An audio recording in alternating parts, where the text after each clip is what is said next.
Are you one of those wrestling fans waiting at airports trying to get several autographs? Well, it's time you need to cut it out because WWE isn't happy. Our first story of today's video is a very big one. PW Insider has reported that the situation that Rey Mysterio and Liv Morgan recently faced with fans bothering them to sign random things that they could potentially sell online, well, WWE is not happy about this. In fact, the report states that WWE is aware and they are monitoring the situation, but obviously they are incredibly unhappy about this. There hasn't been an official edict issued by the company to the talent, but some people have started to tell fans that they've been advised to no longer sign merchandise.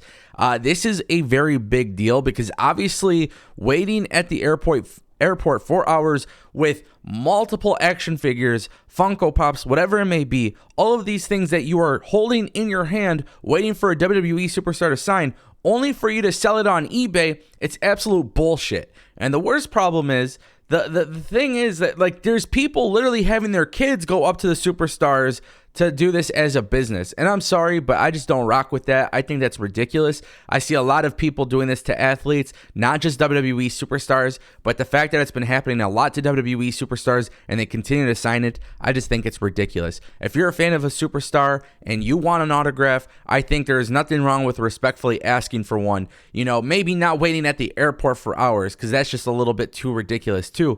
But no, that's not just a bit. That is very ridiculous. Let me be very clear on that. If you're waiting at the airport in general for a wrestler, that is ridiculous. But nonetheless, we're seeing athletes in the NBA. I saw this with Russell Westbrook. A lot of people at this point have said, no, I'm not going to sign it. And the worst thing is, yes, people, grown adults, are having their kids go up to the wrestlers, trying to guilt them into signing a whole bunch of stuff. It's just ridiculous. It's a bad precedent. It sets a bad precedent when you're meeting with these wrestlers and everything. And it ruins it for all the other people who legitimately, when they want an autograph, when they randomly stumble across somebody, they have a terrible experience of it because of people like this. So yeah, don't do that. That's weird and it's whack as hell.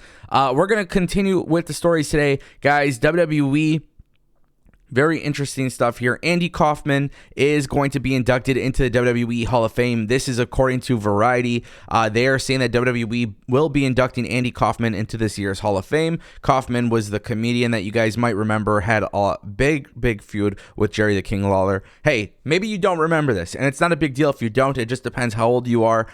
It was way before my time. This happened in Memphis Wrestling in 1983. Obviously, as you grow older, there's been documentaries about this. There's some really great videos on YouTube about this, but essentially Andy Kaufman, actor, comedian, this is somebody that was very, very popular back in the day, and they had this whole storyline drawn out with him and Jerry the King Lawler. He took a pile driver from Lawler. A lot of people had a hard time deciphering whether this is legit or whether this was a work. It ended up being a very big story that's been told for many, many years. And honestly, it'll probably continue to be told for many years. Obviously, that's how somebody my age found out about this. But now it appears that WWE is looking at actually having Andy Kaufman in the Hall of Fame, which I guess makes a lot of sense. This year we're not going to see Batista. We already kind of talked about that. But it is interesting to kind of see how WWE has decided to do Hall of Fame this year because it does appear they're doing less people.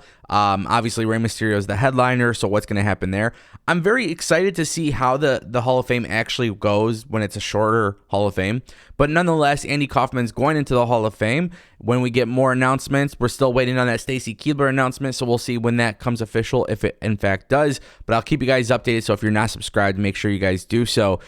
We got to talk about this one right here, guys. The Universal Championship is something that a lot of people have been talking about for months. Now, what's really interesting here is Cultaholic had this report that they transcribed, or they basically reposted this report. Now, it was said from a source that told Fight Fans that Triple H actually considered and suggested retiring the Universal Championship at one point.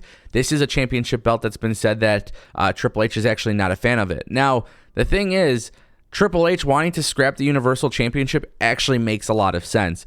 I always liked the WWE Championship more than the Universal Championship. I understand why WWE does have both. It actually does make a lot of sense when you are the WWE, having both of these championships with different names.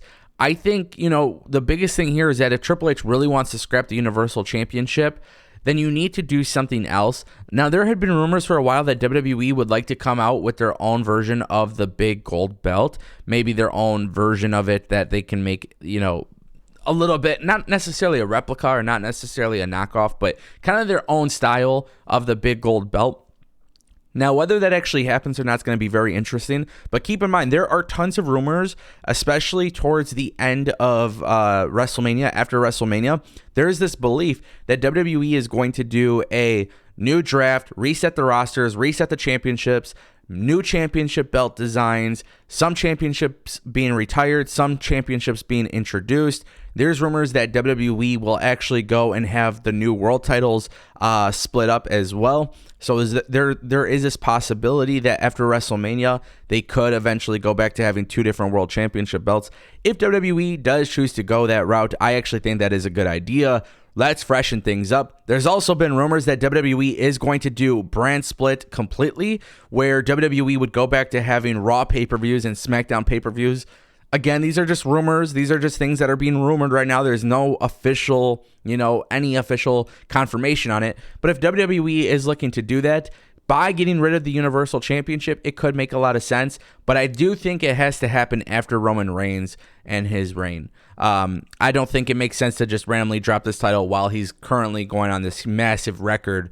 But if WWE is going to do that, if they're really going to do more pay-per-views, because Raw and SmackDown will have their own, I think that could be a very big thing for WWE. It's going to be interesting to see how things go down. Guys, I'll keep you updated along the way. We have to talk about our final story of today. Killian Dane possibly not coming back to WWE. You might know him as Killian Dane. You might know him as Big Damo. There's been a lot of rumors and talk about Killian Dane coming back to the WWE because Eric Young is potentially coming back to the WWE or may have already returned to the WWE because of leaving Impact. Then obviously we see what's going on with Nikki Cross, and people are just kind of wondering what's going on because Sanity was rumored to return. Now, in a new interview with WrestlingNews.co, basically what happened was Big Damo was talking to them, and he just said that he was really focused on doing his own thing, and he doesn't really wake up and hope for a call from WWE. Now, there's two things that you need to know about this interview. This could be one of those things where if Big Damo is coming back to WWE, just like the whole thing with Eric Young and Nikki Cross, they're not going to outright admit it that they're coming back and reuniting together. So that's the first thing. So obviously in the interview, more than likely, they're not going to spoil the surprise. So that's the first thing.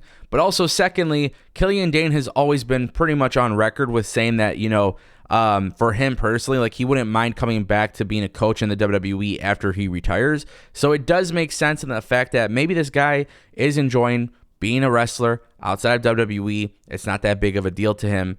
There's always two sides to every story. I think there's a little piece in the middle that would be a little bit more accurate. But nonetheless, Big Damo not returning to WWE could be an interesting move for WWE, not bringing back Sanity. I know a lot of people who have heard the rumors have been excited about it. I'll keep you guys updated along the way. Let me know what you guys think down below.